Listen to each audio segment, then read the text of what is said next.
Hi hello friends, welcome back to my channel. It's me Manu VR. Friends, ఈరోజైతే వర్షం పడినప్పుడు మా ఇంటికి వెళ్ళే దారి ఏ విధంగా ఉంటుందో చూద్దాం రండి. ఒక గంట సేపు కురిసిన వానకే రోడ్డు ఈ విధంగా అయిపోతుంది. వాన పడే కొద్దీ ఈ రోడ్డు అనేది కనిపించదు, వర్షం నీళ్ళతో మునిగిపోతుంది. నార్మల్గానే ఈ రోడ్లో పాములు తిరుగుతూ ఉంటాయి, అలాంటిది వర్షం పడినప్పుడైతే బీభత్సంగా తిరుగుతూ ఉంటాయి. పడిన వర్షం నీరు మొత్తం రోడ్డు చివరికి చేరుతాయి. ఆ రోడ్డు చివరే మా ఇల్లు. మా ఇంటి దగ్గర రోడ్డులోనే నీళ్ళు అనేవి ఆగిపోతాయి. నీళ్ళు వెళ్ళడానికి ఎటువంటి సౌకర్యం కూడా లేదు. వాన అయితే గంచి పడుతుంది ఫ్రెండ్స్, చూడండి ఏ విధంగా పడుతుంది. ఆ వర్షం నీరు మొత్తం చూడండి మా ఇంటి ముందు ఏ విధంగా ఆగిపోయాయో. మా ఇంటి ముందు రోడ్డు మీద వీధి లైట్లు కూడా లేవు.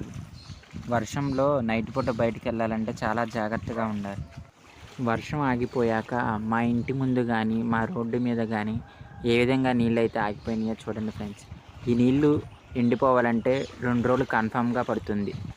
ఇంతే ఫ్రెండ్స్, నా వీడియోస్ కనుక మీకు నచ్చినట్టయితే లైక్ చేయండి, షేర్ చేయండి. అండ్ మరిన్ని వీడియోస్ కోసం నా ఛానల్ సబ్స్క్రైబ్ చేయండి. ఉంటా ఫ్రెండ్స్, బాయ్ మరి.